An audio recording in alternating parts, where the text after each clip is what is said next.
오늘은 사도행전 말씀을 통해서 또 하나의 복음서라는 제목으로 말씀의 은혜를 함께 나누도록 하겠습니다. 이제 매주 수요일 저녁에는 특별한 일이 없는 한은 이 사도행전의 말씀을 통해서 주시는 말씀의 은혜를 함께 나누려고 하는데요. 특별히 왜 사도행전을 선택했을까요? 이제 신약에 여러 가지 성경이 있잖아요. 우리가 구약은 이제 말씀 대행진을 통해서 많이 했지만 신약에 왜 사도행전을 선택을 했을까? 물론 이제 하나님께서 주신 마음도 있고 또 하지만 여러 가지 이유에서 이런 생각을 해보았습니다. 사도행전은 여러분들이 그래도 많이 알고 있는 내용일 것 같다라는 생각이 들어져요. 그렇죠? 그래도 사도행전에 여러분들이 복음서와 함께 사도행전까지는 그래도 많이 좀 읽어보셨고 또 많은 목사님들의 설교를 들음으로써 사도행전에 있는 내용들은 누구보다도 많이 알고 있기 때문이죠. 그간 여러분들이 말씀 대행진 하면서 한 번도 읽어보지 않는 성경에 관해서 막 설교하고 가르칠 때마다 아마 좋지만 힘들었잖아요. 그래서 사도행전의 말씀을 우리가 편안하게 또 우리에게 영적으로 도움이 되는 말씀을 들으면 좋겠다 하는 생각이 있었던 것 같고, 또 하나는 이게 편안하게 들을 수 있다고 해서 사실 이 사도행전이 그렇게 편안한 책만은 아닙니다. 또 사실 이 사도행전이 굉장히 중요한 성경입니다. 신약 성경에 있어서 사도행전은 굉장히 중요한 위치를 차지하고 있지요. 복음서만큼이나 중요하다. 그래서 오늘 제가 말씀의 제목을 또 하나의 복음서라고 짓게 됐는데요. 복음서만큼 중요한 게 사도행전이다라는 생각이 들어지는데요. 첫 번째 이유는 그겁니다. 이 사도행전이 편지 형식으로 되어 있지만 이 속에 바로 초대교회의 역사가 담겨 있거든요. 다시 말해서 우리가 구약을 공부할 때, 구약을 함께 여러분과 함께 나눌 때 이 역사서를 알아야 예언서가 이해가 더 쉽다고 말씀드렸잖아요. 역사적인 배경을 제대로 알고 있을 때 그 시기에 예언서가 어떤 의미인지 우리에게 잘 다가오는 것처럼 이 사도행전을 잘 알고 있어야 그 사도행전 역사 속에 사도 바울이 아니면 어떤 사도들이 쓴 이 서신서가 배경이 설명이 되는 거예요. 그러니까 그 상황을 이해할 수 있는 거기 때문에 학자들에게 있어서도 이 사도행전은 굉장히 중요한 위치를 차지하고 있습니다. 뿐만 아니라 무엇보다도 또 사도행전 그 자체적으로 굉장히 중요한 이유는요, 예수 그리스도를 구주로 믿는 사람들이 이 사도행전을 통해서 그렇다면 그리스도 예수를 우리가 믿고 난 이후에 어떻게 살아야 될 것인가, 어떤 삶을 살아야 될 것인가에 대해서 아주 분명하고 명확하게 우리에게 가르쳐주는 성경이 바로 사도행전이기 때문입니다. 그래서 저는 이제 언제까지 사도행전이 수요일마다 했을 때 1년이 갈지 1년 안에 끝날지는 모르겠지만 이 사도행전을 함께 묵상해 가면서 이 사도행전의 이야기가 우리 교회의 이야기가 되기를 바라고, 뿐만 아니라 우리 각자의 이야기가 또한 되기를 소망하고요. 그러므로 말미암아 우리 교회가 더욱더 건강한 교회, 초대교회처럼 생동감이 넘치는 그러한 교회 모습으로 더욱더 성장하고 회복되어질 수 있기를 주님의 이름으로 축원합니다. 자, 그렇다면 사도행전은 어떤 책인가? 사도행전은요, 여러분이 잘 아시듯 총 28장으로 기록된 성경입니다. 사도들의 행적을 기록했다 그래서 사도행전이라고 얘기하던데, 사도행전은 또한 사도들의 행적과 함께 그들의 행적 속에서 가장 강하게 드러나는 행적이 뭐냐면 성령의 이제 행적입니다. 그래서 사도행전을 성령의 행전이다라고 부르기도 하죠. 그래서 사도행전, 성령행전이라고 부르는데, 사도행전은 그런 거예요. 예수님이 떠나신 후에, 예수님이 죽으신 후에 부활하셔서 40일 동안 제자들과 함께 계신 다음에 승천하셨잖아요. 그 승천하신 후에 남겨진 사도들이 이제 어떻게 교회를 이루어 갔는가에 관한 이야기를 나타낸 것이 바로 사도행전의 이야기입니다. 그래서 예수님이 떠나가신 이후에 이 땅의 교회가 어떻게 탄생하게 되었고 그 교회가 어떻게 퍼져나가게 되었는가에 대한 기록이죠. 그리고 그렇게 퍼져나가는 그 기록의 중심에 누가 있었는가? 교회가 설립되고 설립된 교회가 확장되고 또 그 교회가 땅끝까지 퍼져나가는데 그 중심에 누가 있었는가? 사도들과 함께 더 중요한 것은 성령께서 계셨다. 그래서 그 성령께서, 성령이라는 하나님이 분명하게 그 중심에서 역사하신 것들을 드러내는 성경이 바로 사도행전이라는 것입니다. 그래서 누가든 우리가 이미 누가복음을 통해서 이제 누가복음을 보게 되면 이 땅에서 하나님께서 우리에게 주시고자 하는 선물이 성령이라는 것을 이미 누가복음에는 이제 누가가 기록했는데, 이제 그 약속하신 성령, 하나님께서 우리에게 주시고자 하는 가장 귀한 선물인 성령이 우리 가운데 오셨을 때 무슨 일이 우리에게 일어나는지, 그래서 예수님께서 이 땅에 오셔서 이루시고자 했던 일들이 성령을 통해서 어떻게 이루어지고 어떻게 계속되어 왔는지를 우리에게 알려주는 성경이 바로 사도행전이라는 것이죠. 자, 그래서 사도행전의 가장 중요한 구절은 우리가 너무나도 잘 아는 구절, 사도행전 1장 8절의 말씀입니다. 우리 1장 8절의 말씀을 보지 않고도 여러분 다 외워서 읽으실 수 있을 것 같은데 함께 힘차게 한번 읽어볼까요? 사도행전 1장 8절의 말씀을 함께 읽습니다. 시작. 오직 성령이 너희에게 임하시면 너희가 권능을 받고 예루살렘과 온 유대와 사마리아와 땅끝까지 이르러 내 증인이 되리라 하시니라. 이 말씀은 제가 이제 다음 주에 우리가 함께 나눌 말씀이지만 이 말씀이 사도행전의 중심이 되는, 핵심이 되는, 어떻게 보면 사도행전의 전체의 지도를 보여주는 그 말씀이라고 볼 수 있는 거죠. 오직 성령이 너희에게 임하시면 너희가 권능을 받고 예루살렘과 온 유대와 사마리아와 땅끝까지 이르러 내 증인이 되리라 하시니라. 성령이 우리 가운데 임할 때 이제 그 성령의 안에서 복음이 어떻게 확장되어 가는가.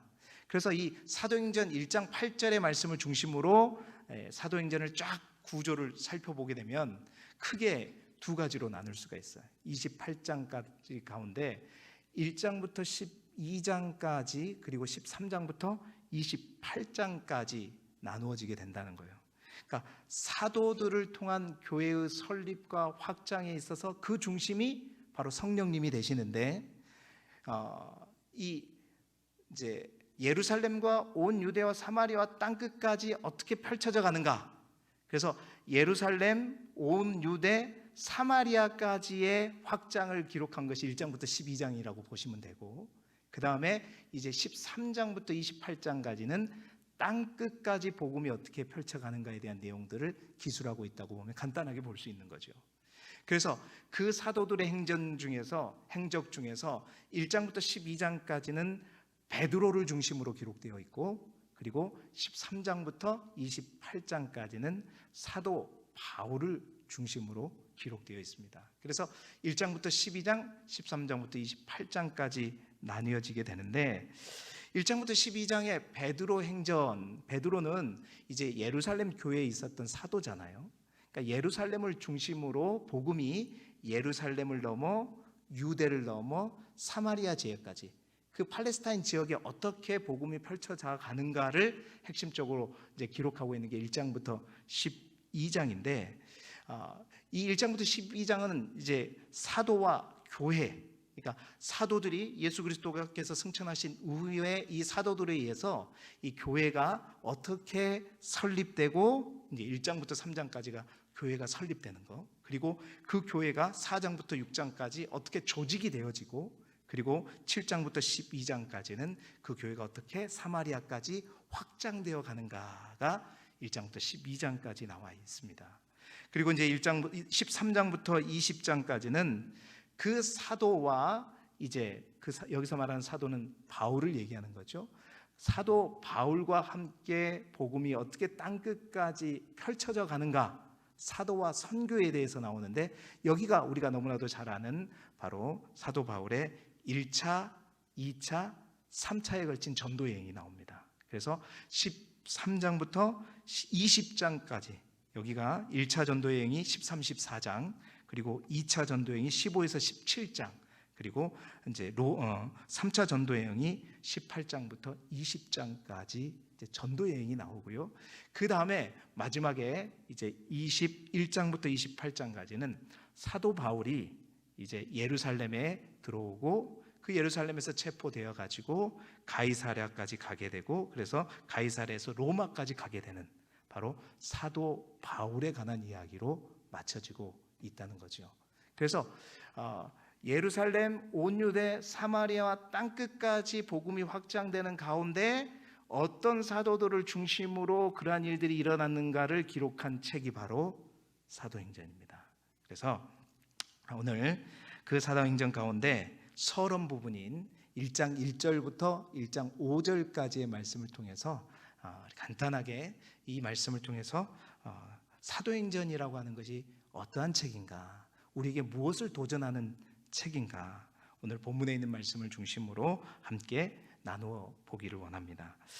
사도행전이 어떤 책인가? 오늘 본문 속에서 제가 발견한 첫 번째는, 사도행전은 다시 데오빌로를 위하여 쓴 책이다라는 겁니다. 다시가 중요합니다. 다시 데오빌로를 위하여 쓴 책이다라는 것이죠. 우리가 사도행전을 읽을 때 반드시 먼저 통과해야 될 성경이 있습니다. 여러분 잘 아시겠지만 그것은 뭐냐? 바로 누가복음입니다. 왜냐하면 사도행전은 누가복음과 연결되는 연속적인 저작물이기 때문이에요. 즉 누가복음과 사도행전의 저자가 같습니다. 누구죠? 제가 굉장히 어려운 질문을 굉장히 쉽게 했어요. 누구죠? 누구냐고 제가 분명히 누구냐고 물어봤는데 누구입니다. 누가입니다. 이 누가복음과 사도행전의 공통 저자는 누가입니다. 그러니까 한 사람이 어떤 목적을 가지고 썼어요. 그러니까 상편, 하편 둘 다 편지인데 동일한 어떤 한 사람의 1차 수신자는 어떤 한 사람입니다. 그 한 사람이 누구냐? 바로 데오빌로라고 하는 사람이에요. 데오빌로라고 하는 사람에게 쓴 두 편의 편지인데 첫 번째 편지가 누가복음이고 두 번째 편지가 뭐라는 거예요? 사도행전이라는 겁니다. 그러니까 이 편지를 통해서 누가가 이 데오빌로에게 분명히 목적하는 바가 있었겠죠. 그래서 이 어떤 목적을 가지고 누가복음을 먼저 쓴 이후에 사도행전은 다시 데오빌로에게 쓴 편지가 사도행전이라는 거죠. 자, 그렇다면 누가복음 1장 1절부터 4절까지 그 누가복음을 어떻게 기록하게 됐는가, 그 부분을 먼저 우리가 한번 살펴볼 필요가 있는데, 좀 길지만 화면을 보고 한번 보시게 되면 누가복음 1장 1절부터 4절까지 보면 우리 중에 이루어진 사실에 대하여 처음부터 목격자와 말씀에 일꾼된 자들이 전하여 준 그대로 내력을 저술하려고 붓을 든 사람이 많은지라. 누가복음의 서론에 의하면 이제 누가가 데오빌로에게 편지를 쓰면서 뭐라고 하냐면 이제 우리 중에 이루어진 사실, 그 사실이 뭐예요? 예수 그리스도께서 이 땅에 오셔서 하신 일들에 관한 일들인 거예요. 그러한 것들에 대해서 처음부터 목격한 사람, 그리고 그 예수님과 함께 일꾼된 자들이 전하여준 그대로 그 내력을 저술하고 붓을 든 사람, 글을 쓴 사람이 많이 있었다는 거죠. 자, 그 다음에 3절 4절을 보면 그 모든 일을 근원부터 자세히 미루어 살핀 나도, 여기서 나는 누구죠? 누가입니다.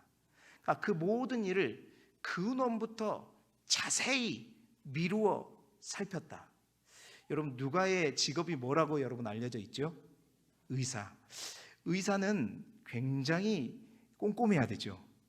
똑같은 걸 봐도 아주 꼼꼼하게 자세하게 잘 봐야 됩니다. 그러니까 누가의 관점으로 봤을 때 많은 붓을 든 사람들이 있었어요. 뭐 그 사람들 중에는 마가도 있었을 것이고 마태도 있었을 것이고 많은 사람들이 있었겠죠. 또한 외경에 보면 다른 많은 복음서가 있는 걸 보면 많은 사람이 글을 썼는데 누가가 보는 관점에서 보면 이거 뭔가를 꿰뚫지 못하고 있는 것 같아요.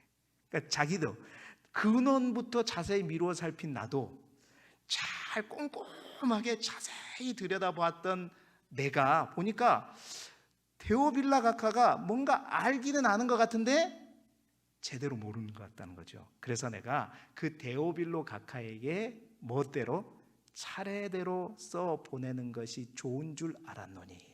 그러니까 그 예수님께서 이 땅에 오셔서 되어진 일들을 차례대로 본인이 꼼꼼하게 자세하게 이 사건의 진짜 중요한 것이 뭔가를 잘 적어놓은, 이제 우리가 누가복음을 함께 보면서 그 누가가 얼마나 꼼꼼하게 봤는지 우리가 확인하면 되는 거죠. 자, 알았노니 이는 각하가 알고 있는 바를 더 어떻게 하게요? 확실하게 하려 함이로다. 그러니까 이것을 통해서 누가복음이 왜 쓰여지는가 분명해지는 거죠. 그러니까 데오빌로라고 하는 사람이 누구인지 정확하게 나와 있지는 않지만 그 데오빌로가 많은 예수에 관한 소문도 들었고 일들도 들었다는 거예요. 그런데 그것이 더 확실하게 예수 그리스도가 누구인가 그것을 분명하게 알려주기 위해서 자기가 꼼꼼하게 자세히 본 것들을 차례차례 하나씩 또박또박 적어가지고 보낸 건 뭐다? 그게 누가복음이라는 거죠. 자, 그래서 데오빌로에게 확실하게 알게 하기 위해서 누가복음을 적었는데, 그렇다면 사도행전은 이제 그 기록 동기를 어떻게 1절, 2절에 표현하고 있냐면 사도행전 1장 1절, 2절 한번 볼까요? 한번 읽어보죠. 다시 한번 읽어볼게요. 시작. 데오빌로여, 내가 먼저 쓴 글에는 무릇 예수께서 행하시며 가르치시기를 시작함으로부터 그가 택하신 사도들에게 성령으로 명하시고 승천하신 날까지의 일을 기록하였노라. 그러니까 첫 번째 내가 먼저 쓴 글이라는 것은 뭐예요? 바로 누가복음이라는 거죠. 그 누가복음을 통해서 예수님께서 이 땅에 오셔서 어떤 일을 행했고 또 무엇을 가르쳤고 또 무엇을 시작할 때부터 그가 사도들에게 성령으로 명하시고 이제 죽으시고 부활하셔서 승천한 날 때까지의 일을 어디에? 누가복음에 기록했다면 이제 3절부터는 이제 앞으로 내가 기록할 것은 뭐다? 이제 승천한 날 그 이후로부터 예수님께서 승천하시고 난 다음에 사도들에게 명하셔서 그 후에 일어난 일들을 차례대로 내가 또 기록해 가겠다라는 것을 말해주고 있는 거예요. 그러니까 사도행전은 말씀드렸던 것처럼 예수님이 떠난 이후에 이제 남겨진 사도들이 뿔뿔이 흩어져 가지고 오합지졸이 된 게 아니라 그 사도들에 의해서 어떻게 사람들이 모이기 시작했고 또 교회가 만들어지기 시작했고 또 그 교회가 만들어져서 어떻게 그 교회가 퍼져나가게 되었는가, 바로 그것들을 차례대로 내가 이제 기록해 주겠다라는 거예요. 자, 어떤 의도에서 사도행전과 누가복음이 기록되었는지를 우리가 대략적으로 알 수 있죠. 근데 제가 여기에서 먼저 주목한 것은 그 내용을 말하기 전에 바로 이 누가복음과 사도행전 1장에 나타난 그 데오빌로에 관한 호칭에 대해서 제가 먼저 주목하고 싶다는 거죠. 자, 보세요. 누가복음에서는 아까 1장 3절에 데오빌로를 뭐라고 불렀죠? 각하라고 불렀죠.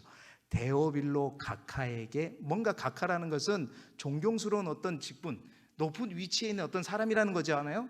그 데오빌로 각하에게 차례차례 써 보낼 필요가 있어서 보냈다는 거예요. 이는 각하가 알고 있는 바를 더 확실하게 하려고 했다. 자, 그런데 사도행전 1장에 보게 되면 1장 1절에 뭐라 그랬죠? 데오빌로 각하여 그랬어요? 뭐라 그랬어요? 자꾸 너무 어려운 거를 제가 물어봐서 데오빌로여 그랬잖아요. 각하란 말이 빠졌죠. 여러분 잘 보시게 되면 이 말이 의미하는 게 뭐냐면 누가복음과 사도행전 사이에 어떤 일이 일어나고 있었는지를 보여주는 말입니다. 이게 잘 보세요. 누가가 데오빌로 각하라고 쓴 누가복음, 그리고 데오빌로라고 쓴 사도행전, 그 사이에 어떤 일이 일어났냐면 바로 데오빌로라고 하는 그 각하가 이 누가가 보내준 편지, 아주 긴 편지였잖아요. 24장까지 기록된 그 긴 편지를 쭉 차례대로 꼼꼼하게 기록된 것을 딱 읽으면서 여러분 그 데오빌로가 어떻게 된 거예요? 누가의 목적대로 예수님을 확실히 안 게, 확실히 알고 그 예수님을 어떻게 해요? 나의 구주로, 나의 메시아로 받아들인 겁니다. 진정한 기독교인이 되어버린 거예요. 여러분, 그 당시 형제란 말은 아무에나 붙여주지 않습니다.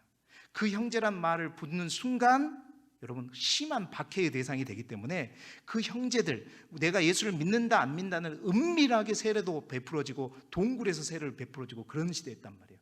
그런데 각하가 아니라 이래 형제가 됐다는 것은 바로 그 첫 번째 누가복음이라고 하는 그 편지를 읽고 데오빌로가 각하의 딱지를 띄고 뭐가 돼요? 공동체 안으로 그리스도인이 되었다는 얘기고 예수 그리스도를 영접하게 되었다는 거예요. 다시 말해서 주 안에서 한 형제가 되었다는 겁니다. 저는 말씀을 준비하면서 그런 바람을 가져봅니다.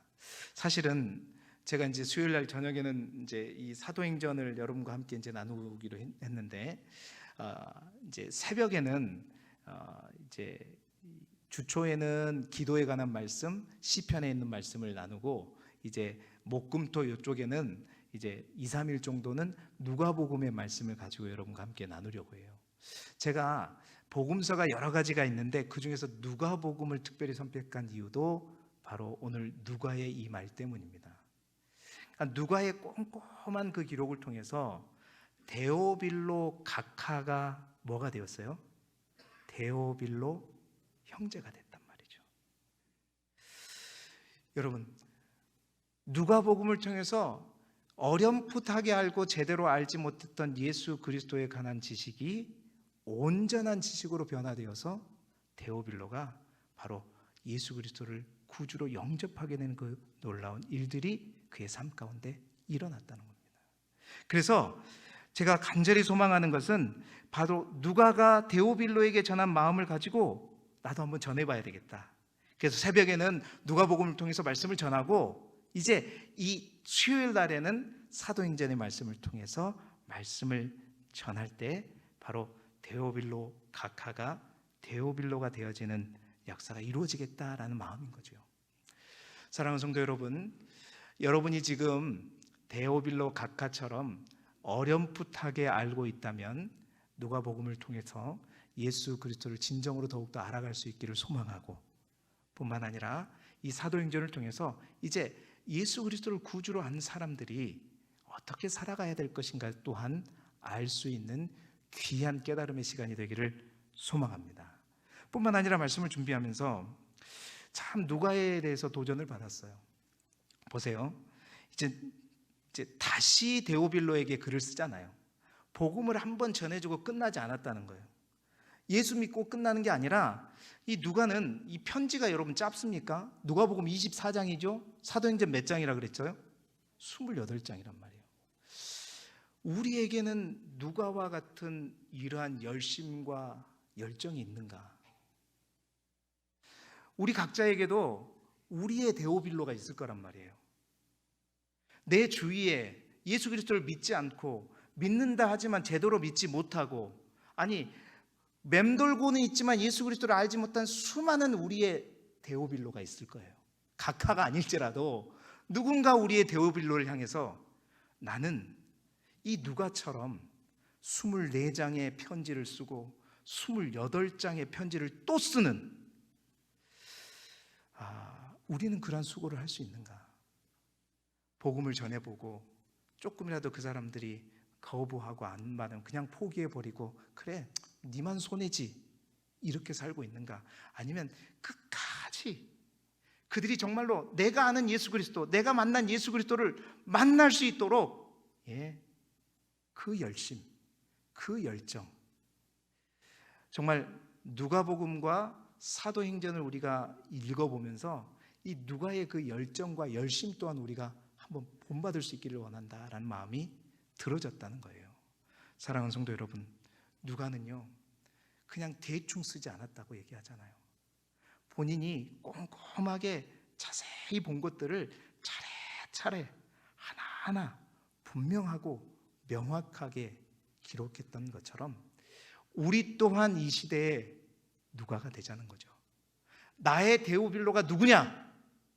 우리의 아버지가 될 수 있고, 나의 남편이 될 수 있고, 나의 아내가 될 수 있고, 내 자녀가 나의 데오빌로가 될 수 있다는 거예요. 혹 그들이 거부하고 그들이 싫어한다고 해서 내가 멈춰 있었다면, 내가 그를 향해서 예수 그리스도를 알려주고 예수를 믿고 제대로 살아가기 위해서 어떻게 살아야 되는가를 내가 알려주는 것에 대해서 내가 포기해버리고 멈춰버렸다면, 오늘 누가가 다시 데오빌로에게 편지를, 사도행전을 썼던 것처럼 우리 또한 다시 믿음의 수고를 아끼지 않고 우리 주위에 있는 많은 우리의 데오빌로를 향해서 수고와 노력과 열심을 아끼지 않는 저와 여러분이 되기를 주님의 이름으로 축원합니다. 두 번째로, 이 사도행전이 어떤 책이냐? 삶의 목적을 찾아주는 책이다라는 거죠. 자, 누가복음이 이 시대에 살아가는 데오빌로에게 예수 그리스도가 누구인지, 결국 예수 그리스도가 우리의 구원자가 되시고 메시아가 되심을 알게 하고 깨닫게 하고 고백케 하는 그러한 성경이라면, 이제 두 번째 이 편지의 글 사도행전은 어떤 목적으로 쓰여졌나는 거예요.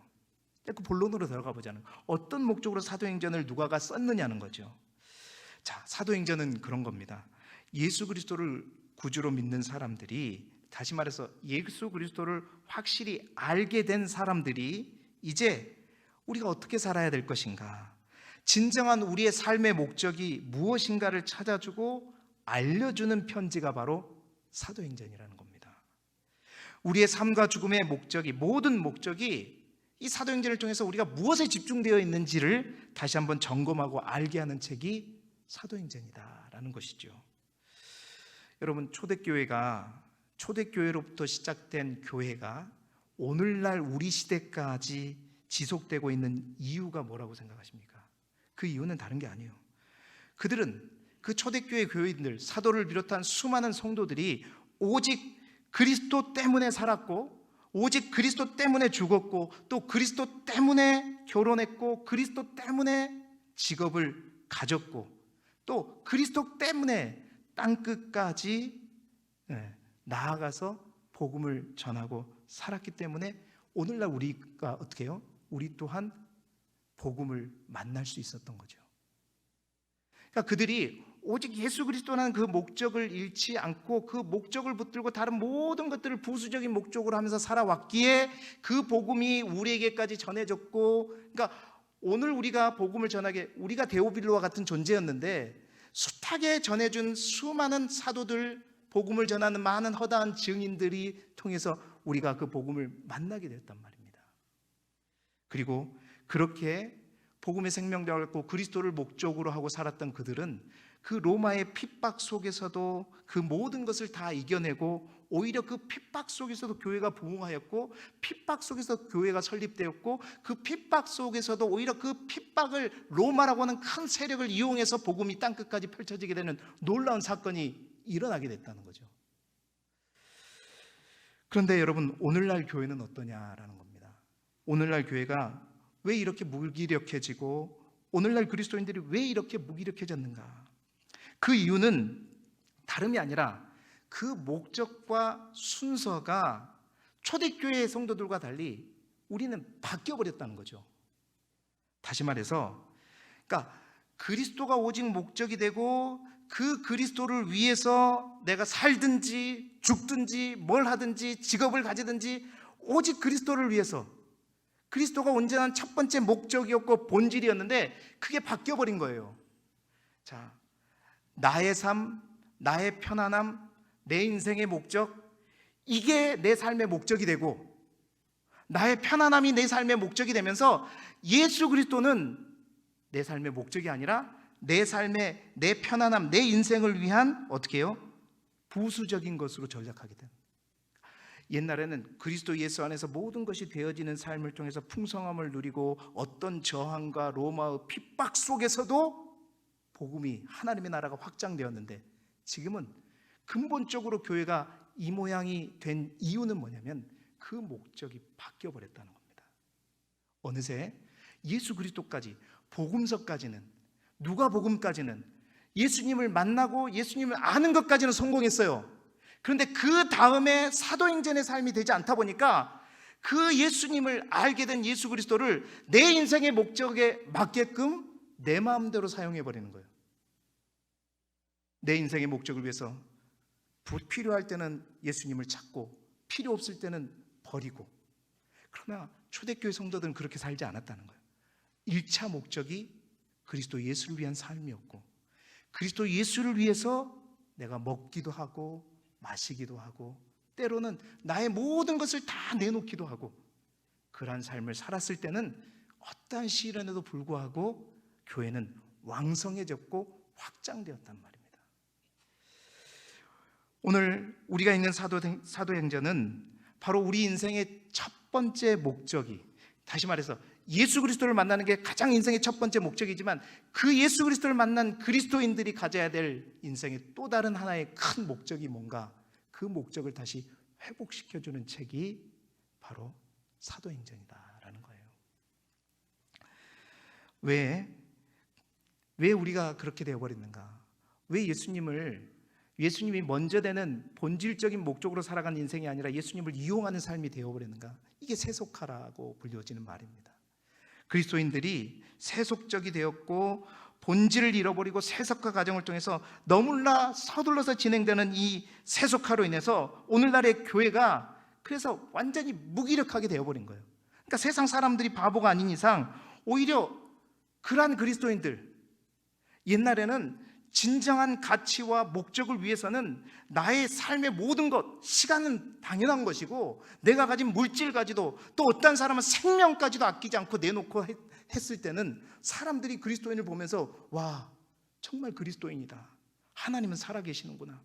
그런데 그들을 통해서 또한 놀라운 복음의 역사가 일어났는데, 어느새 그리스도인들이 패배적인 마음을 가지고 그냥 교회에서만 하나님을 찾고 세상 속에서는 예수님을 다 주머니 속에 넣어버리고 다 잊어버리는 그런 세속화된 신앙이 되다 보니까 오히려 이단들은 더 강력해지고, 여러분, 이단의 모습이 어떻게 보면은 물론 근본적인 건 다르지만 그들이 갖고 있는 게 뭐 때문이에요? 그걸 향해서 목숨을 걸기 때문이에요. 그렇죠? 그냥 심지어는 가족이라도 때려치고 그냥 그거에 모든 걸 다 올인하고 있기 때문에 혹시 저게 뭐가 있는가? 근데 우리는 그 귀한 것들을 다 목적을 잃어버렸다는 거예요. 항상 예수 그리스도는 우리 인생의 가장 우선된 목표가 아니라 항상 뒷전으로 밀려나고 있다는 겁니다. 그래서 기독교가 가장 무기력한 종교처럼 변질되고 있는 때 우리가 살아가고 있다. 그렇다면 우리가 무엇을 회복해야 되겠는가? 삶의 진정한 목적. 하나님을 알지 못하는 사람들의 인생의 목적은 이 땅에서 다음 이 죽음 이후의 세계가 있는지 없는지도 모르는 사람들에서는 이 땅에서 편안하게 사는 게 목적이겠죠. 근데 예수 믿는 사람들이 그 사람들과 똑같은 목표를 가지고, 여러분, 우리의 목적이 이 땅에서 편안하게 사는 게 목적입니까? 절대 그렇지 않습니다. 그런데 세상 사람과 똑같은 그런 목적을 가지고 우리가 살아가고 있기 때문에 갈수록 기독교는 세상에서 입지가 좁아지고 우리는 그들에게 할 말을 듣고 세상 사람들이 우리를 함부로 하게 되는 거죠. 그러나 초대교회 그 모습 속에서 우리는 진정으로 우리가 무엇을 회복해야 되는가를 분명히 말해주고 있다는 것입니다. 여러분, 그렇습니다. 가장 폭력적인 시대, 가장 불안한 시대, 가장 억압적인 시대에 우린 또한 살고 있습니다. 이런 시대에 우리가 회복해야 될 것이 사도행전은 분명하게 말해주고 있어요. 그게 뭐냐? 예수 믿는 사람이 예수를 알고 믿는 것에서 그치하는 것이 아니라 성령의 능력을 받아야 된다. 성령의 권능을 받아야 된다. 그 성령의 능력에 의해서 사로잡히게 될 때, 여러분, 바로 그때부터 우리가 진정으로 하나님이 목적되는 삶을 살아갈 수가 있다는 것을 분명히 보여주고 있어요. 두려움이 빠져있는 이 세상, 더 많은 것을 가지지만 점점 더 불안해져 가는 이 세상, 또 수많은 무기들을 만들었지만 점점 더 무기가 더 많으면 더욱더 안정되고 평화로워야 되는데 더 안정과 평안을 잃어가고 있는 이 세상 가운데서 우리가 살아갈 수 있는 유일한 무기가 있다면 그것은 다름이 아니라 성령의 능력을 힘입어야 된다. 그리스도인들이 정말 성령 세례를 받음으로 말미암아 성령의 충만한 능력에 사로잡힘으로 말미암아 성령의 사람이 됨으로 말미암아 이 물질의 세상 가운데 살아가지만 물질 이상의 세상이 있다는 것을 분명히 보여주고, 뿐만 아니라 눈앞에 많은 것들이 우리를 유혹하지만 그것들을 넘어서는 더욱더 중요한 가치가 있음을 우리가 분명히 보여주고, 또한 그 분명한 목적과 의미를 찾아갈 수 있도록 도와주는 책이 바로 사도행전이라는 것입니다. 사랑하는 성도 여러분, 이 사도행전을 통해서 우리가 분명한 우리들의 삶의 목적을 온전히 찾을 수 있기를 바랍니다. 그래서 제가 그런 의미에서 사도행전은 또 하나의 복음서다라고 말씀드렸어요.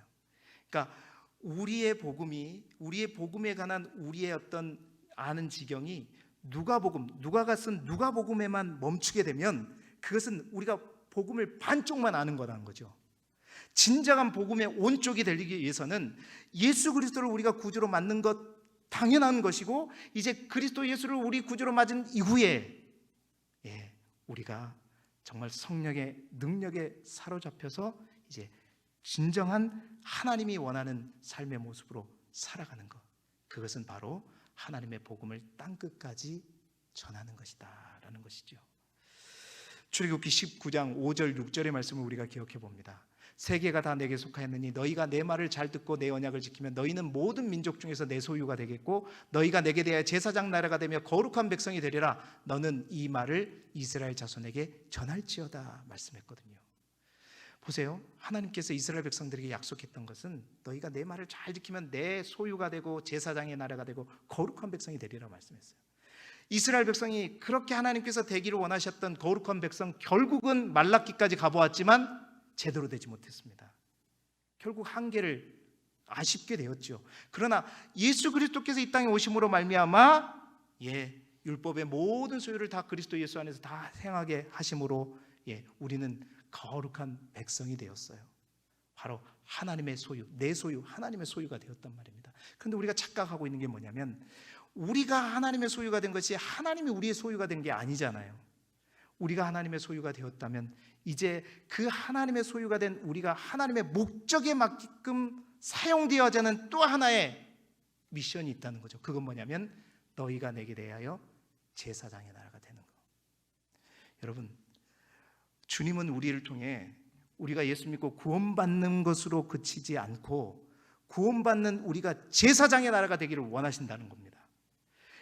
여러분이 예수님을 만날 수 있었던 이유는 초대교회 그 성도들이 그들이 예수님을 보고 만나고 그 예수님만 믿고 끝났기 때문이 아니라 그들이 목숨을 걸고 복음을 전하면서 땅끝까지 복음을 전했기에 그 복음이 우리에게도 흘러온 거잖아요.